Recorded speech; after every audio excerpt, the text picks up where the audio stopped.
Akşamınız hayırlı olsun sevimli insanlar. Bugün bizim söhbətimiz vay halına imanı eskik ölçenlerin. Ot olmayan yerden tüstü çıkmaz demişler. 7 sayılı ceza çekme müessesinde ne baş verir diye belə bir məqalə dəydi gözümə bugün və insan fəryad edir.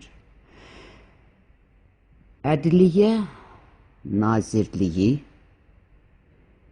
Penitensial Xidmətin 7 saylı cəza çəkmə müəssisəsində saxlanılan məhkum Cavanşir Orucov azadlığa məktub göndərib.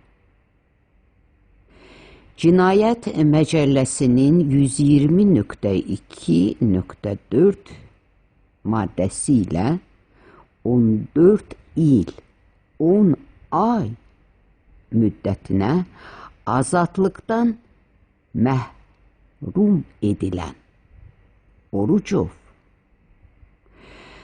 C məktubunda yazır.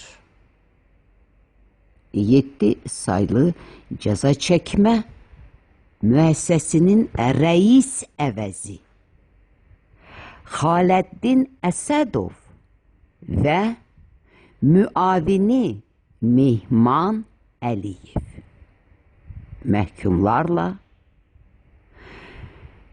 maddi, mənəvi məhkumlara maddi, mənəvi zülm edirlər. Bu məktub vasitəsilə səsimizi xalqa, daha sonra isə səlahiyyətli orqanlara çatdırmaq istəyirəm. Müəssisədə baş alıb gedən hadisələri, eləcə də başıma gətirilənləri qismən qeyd edirəm. Xaləddin Əsədov və Mehman Əliyevin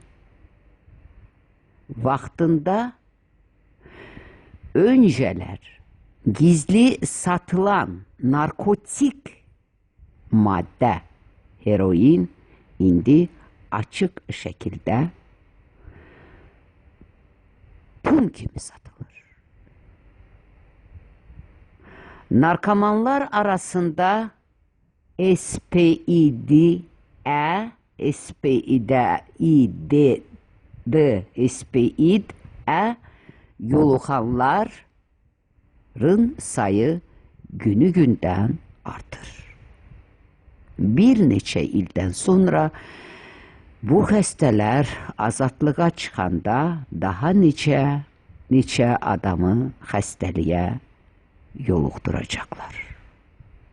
Müəssisədə rüşvət o həddə çatıb ki, rəislə müavini imkan olsa tualeti bir də pulla edərlər. Hamamda çinmək pulladır. Çünki hamamçı rəislə müavinə 1200 manat aylıq haqq verir. Başımızı, üzümüzü pulla qırxdırırıq. Bərbər ayda buna görə 200 manat haqq verir. Dərzi də pulladır. O da ayda rəislə müavinə 150 manat haqq ödəyir. Yatakxanalarda isə yerlərin qiyməti 50 və 800 manat arasında dəyişirilir. Hələ cərimə otağına düşməmək üçün də müxtəlif qiymətlər vardır. Dükanda satılan mallar od qiymətinədir. Onun əksəriyyəti elə öz paykamızdır. Dırnaq arası yazılır. Müəssisəyə dövlət tərəfindən verilən qazla 2 istixana pomidor yetişdirib 1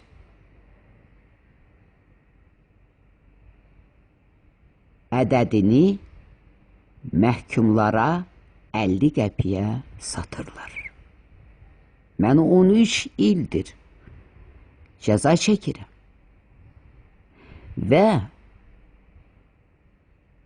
Xaləddin Əsədovu 2007-ci ildən tanıyıram. Müəssisəyə yeni gələndə o, məhkumlar qarşısında çıxış edərək yalançı vədlər verdi. Dedi ki, kimin töhməti rejim qaydalarını pozmaqda cəzası yoxdursa, təşəkkürnamə yazdırmaq üçün öz dəstəsinin təlim-tərbiyə üzrə dəstə rəisinə yaxınlaşıb dil tapsın. Yəni, para ödəsin, nələrsə etsin, yəqin ki, fikir belədir. Rəisin bu sözündən sonra qaldığım ikinci dəstədə dəstə rəisi təlim-tərbiyə işlərini təşkili şöbəsinin baş inspektoru Tacəddin Mənsimov məhkumları bir-bir çağırıb təklif etdi ki, müəyyən qədər rüşvət müqabilində onlara illik xasiyyətnamə və təşəkkürnamə yazsın. O, 30-40 manat vermək istəyən məhkumlardan 100 manat tələb etdi. Məni də çağırdı.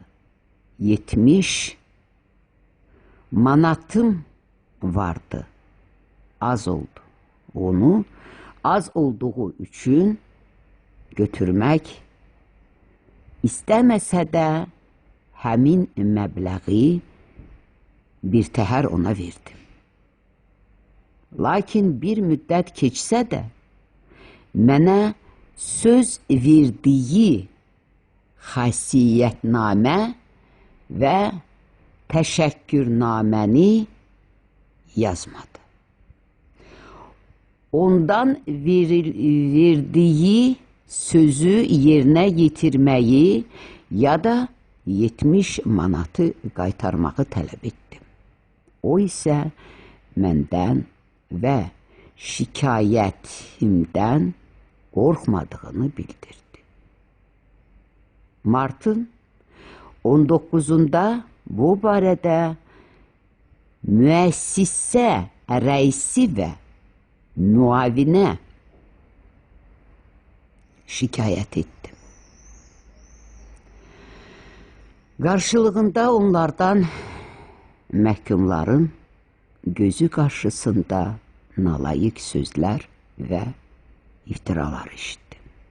Güya mən Təcəddinə pulu narkotik gətizdirmək üçün vermişəm.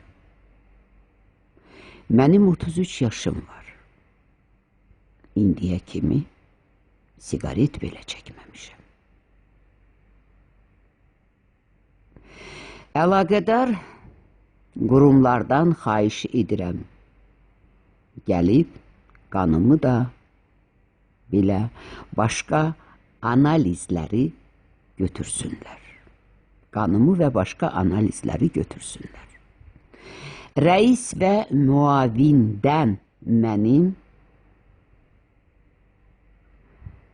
şərəf və ləyaqətimi alçaltmağın nahaq yerə Qobustan xəstəxanasına göndərmək istəmələrinin səbəbini soruşub araşdırsınlar. Bir dustaq kimi yox, ölkəsini sevən bir vətəndaş kimi müraciət edirəm. Söylədiklərimə biganə yanaşmayın. Obyektiv araşdırma aparılsın və günahkarlar cəzasız qalmasın. Materialda səsləndirilən məqamlarla bağlı penitensial xidmətin mətbuat xidməti ilə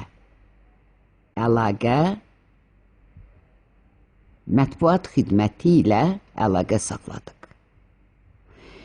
Penitensial xidmət sorğumuza cavab olaraq bildirdi ki, 7 saylı cəza çəkmə müəssisəsində cəza çəkən məhkum Cavanşir Orucovun Azadlıq qəzetinə ünvanladığı müraciətindəki ittihamlar tamamilə əsassızdır.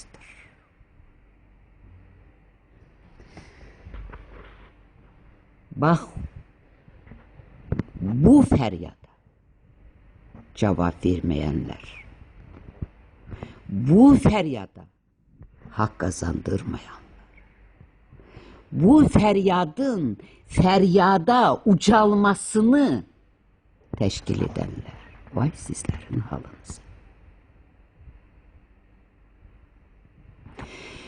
Bu insan onsuz da Allah tərəfindən cəzasını almış, müddətini yaşamış və yaşamaqdadır. Belə insanlara əzab verən kəslər, vay halınıza. Belə insanların şəraitinin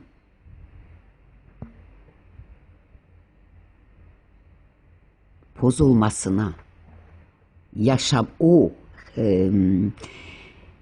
həbsxana şəraitində yaşamına, insan kimi yaşamına mane olanları, belə insanlardan istifadə edib pul qazananları, şah kimi dolananların vay halına.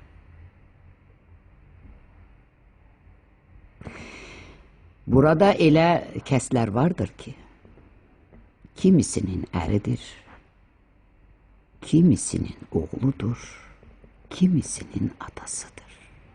Boğazından kəsib, qəpiyi üstünə qoyub, bu məhbusun yanına gələn insanlardan pul alıb, həmin yeməyi və ya pulu o məhbusa ötürən kəsin vay halına.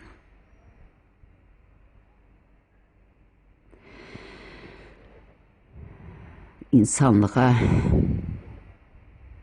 dəyər verməyi bacarmayan vay halına. Və də bu fəryadı dinləyib üz çevirən Vay halına. Allah buyurur.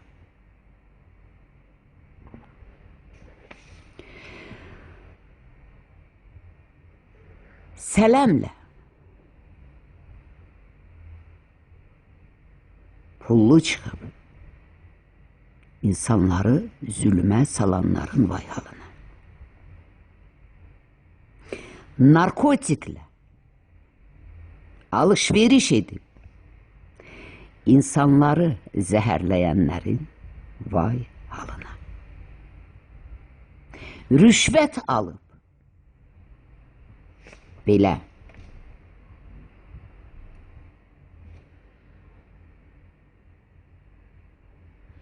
neydi bunun adı?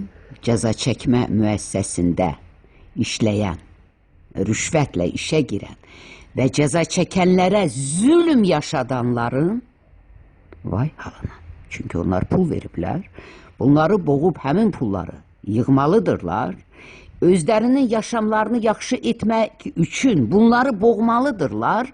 Zaman da ağır zaman bunların vaqe olması gərəkdir. Yazılan bir zamanda bunu edən kəslərin də vay halına. Yani insanları alçaldan, insanlara hak yazan, pul ile kağız yazan, pul ile teşekkürname yazan, pul ile xasiyyətname yazan kəslərin vay halına. Rüşvet alan, rüşvet veren vay halına. Herkes, hiç kese haksızlık edilmir. Herkes ettiği əməlin müqabilində cəzalara təyin olunurlar və biz imanın qanun olduğundan danışdıq. Daha doğrusu biz onu biraz söhbət etmişik, İslamla bir de dile getireceğik. O imanın 3 kolu vardır. Allah'tan başka gümanı olmayanı incitmeyin, tesadüfen səhv edəni qovmayın, ilk dəfə qəsd edəni, yəni bir günah bir iş görəni tutmayın. Bax, belə hakimlərin ilk dəfə səhv edən və ya qəsd edən kəsi tutub həbsxanaya göndərən hakimlərin vay halına. Çünki hər kəs ilahi kanuna zid gitmiş, bunun da bedelini ödeyecektir. Ödeyirler de, sadece anlamırlar. Her bir insanın xəstəliyi, uğursuzluğu, başına gelen qəzası onun bax belə səhvlərinin cəzasından törəyəndir.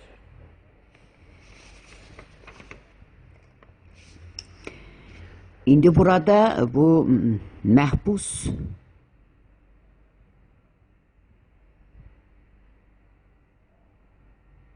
neydi bunun adı? Orucov mektubunda. Məgər burada Orucov birdir mi? Belə əzab çəkən oğullar mindir. Sadece herkes sesini sadece ucalda bilmir. Bu da Allah'ın işidir. Bu da Allah'ın hükmüdür. Bugün sen bunu əzirsən, sabah əzdiyin kimi əziləcəksən. Nəyi əkmirsənsə, onu da biçəcəksən. Boşuna deyilməyir ki bu sözlər.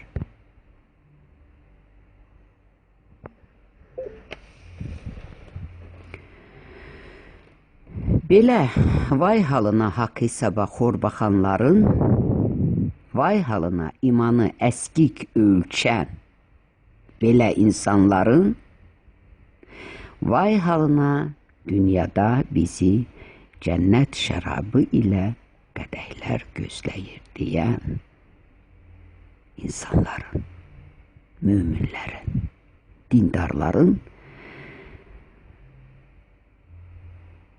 və də özündən başqa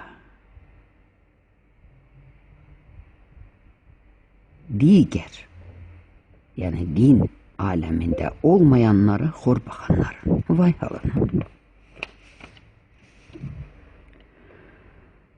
Vay halına Allah o dünyada məndən razı qalacaq deyən kəslərin, ən uca məqam mənim olacaq deyən kəslərin, cənnətdə tükənməz nimətlərə sahib olacağam o dünyada deyən kəslərin vay halına. Məgər onlar Allahın həqiqi həqiqi hökmləri, Peyğəmbərin təbliğ etdiyi doğru sözləri inkar edən və də biri-birinə bənzər, mənası bəlli olmayan, sınaq üçün söylənilən boş sözlərə, mütəşabih ayələrə uyan, müqəddəs qanunda həddi aşan yalancılar deyilmi? Onlar da düşünən qəlb, qəlbdə bəsirət gözü, eşidən qulaq varmı? Onlar baxsalar da, qəlb gözləri kördur. Odur ki, onlar doğru sözdən ibrət ala bilməzlər və belə kəslər Allah yolunda deyirlər.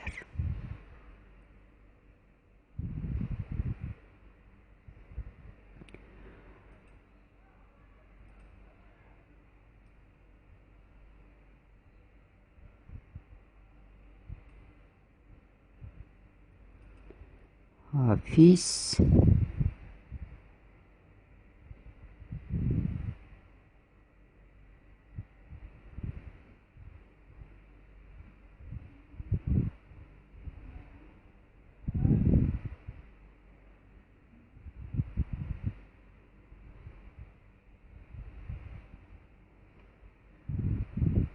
bu özü ayağından geldi çıktı bura.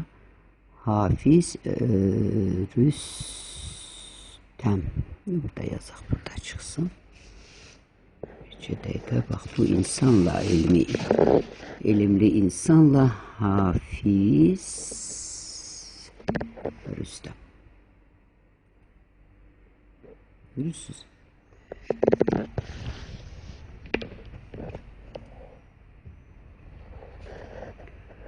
Bu insan elmli insandı ve de din hakta bununla bizim biraz söhbətimiz oldu. Tabii ki söhbətimi xoşlamadı, məni dostluqdan attı, buyurun görürsünüz.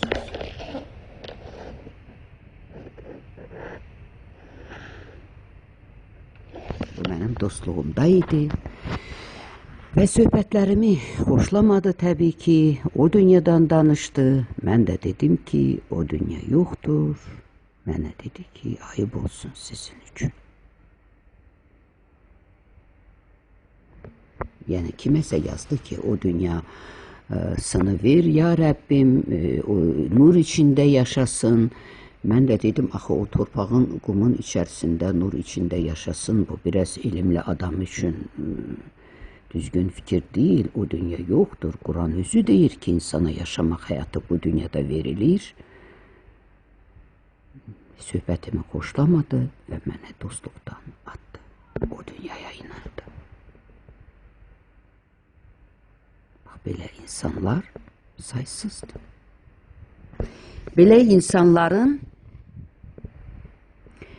qəlb gözləri kördür. Odur ki, onlar doğru sözlərdən ibrət ala bilməzlər. Bax, belə kəslər yalnız mütəşabih ayələrə uyanlardır və xalqa da elmli olaraq yol göstərən Allahın əmri ilə təbii ki, onlardır. Xalq da gözünü açandan, ya Rəbbim bu dünyanı vermədin, o dünyamı ver deyir. və yaxud bir əzizi ölən kimi nur içində yaşat deyir. Amma anlamır ki, o dünya yoxdur və insana nə verilirsə bu dünyadadır və bu dünyanın qədri qiyməti bilinməlidir. Bunun üçün uzun ömürlü olmaq üçün gözəl xasiyyətə, pak imana, xeyirxah işlərə sahib olmaq lazımdır. İnsanlığı sevmək lazımdır. Dünya malına deyil, imana sığınmaq lazımdır. Bu qədər. Allah o qədər də böyük şey istəmir bəndəsində.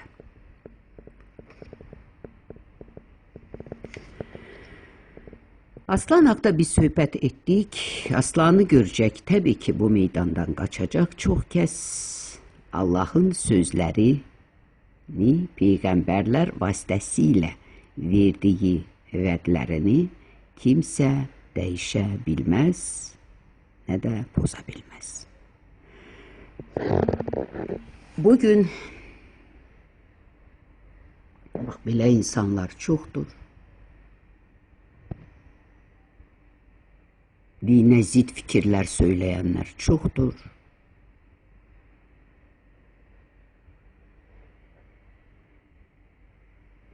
Baş kəsənlər də var. Din istəyir bunu. Bəli, din istəyir. Biz İncildə oxuduq.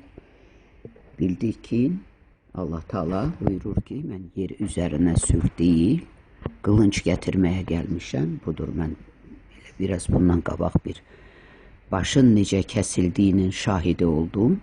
Belə görüntüyə mən hər saat baxmıram. Amma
bu səhnəyə baxmaq biraz çətindir. Bəli, bu İslam deyib, götürdü xəncəri, başını kəsdi.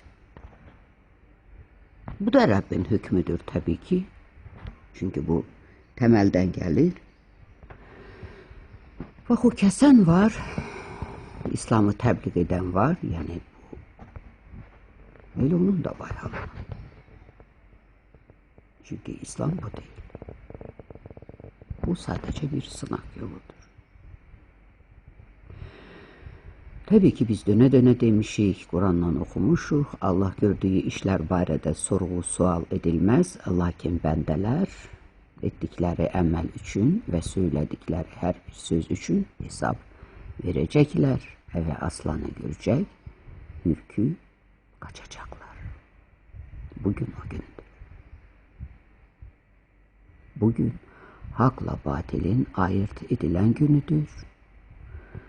Bugün insanlığa kimlər ki zülm edir, onların özlərini zülm gözləyir. Bugün o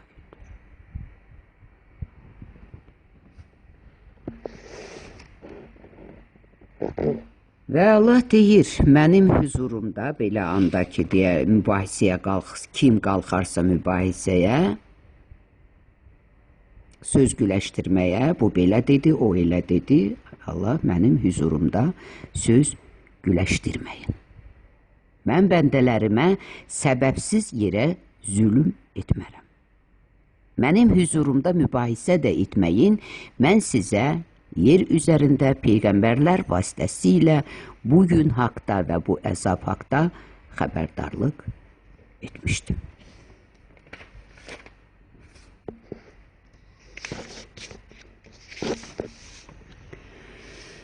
Bəs bu yazılar nə demək idi? Heç bir yersiz söhbətə və günaha təhrik olunmayın. Haqq məclisində qadir hökmüdar Allahın huzurunda olacaqsınız. Bu açıq aydın bir sehirdir.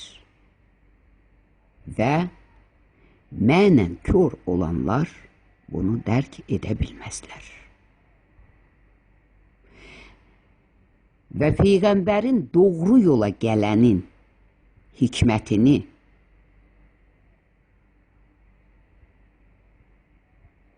anlamayaraq Yasini ölülərə, qəbirlərə oxuyanlar, çünki Yasin doğru yola müjdə xəbəri söyləyən Allah kəlamıdır. İnsanları dəstə Allahın dininə, İslam'a daxil olduqları zaman bütün millətlər həqiqətən anlayıb dərk edəcəklər ki, Allah birdir və şəriki yoxdur.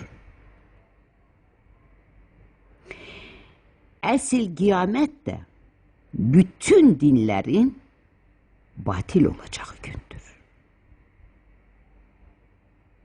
O gün, bugün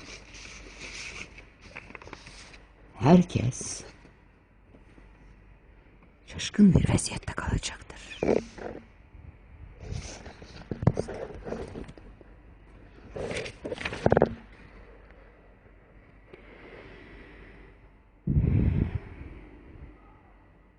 Bütün dinlerin batil olacağı gündür.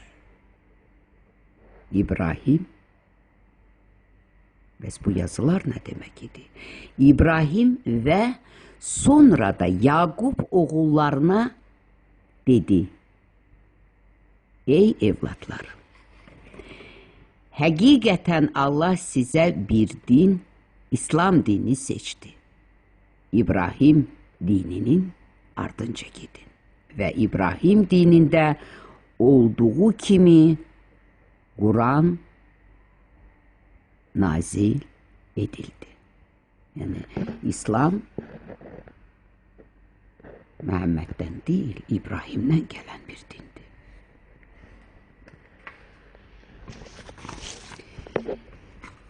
Dini koruyup saklayın. Ona düzgün riayet edin değildi.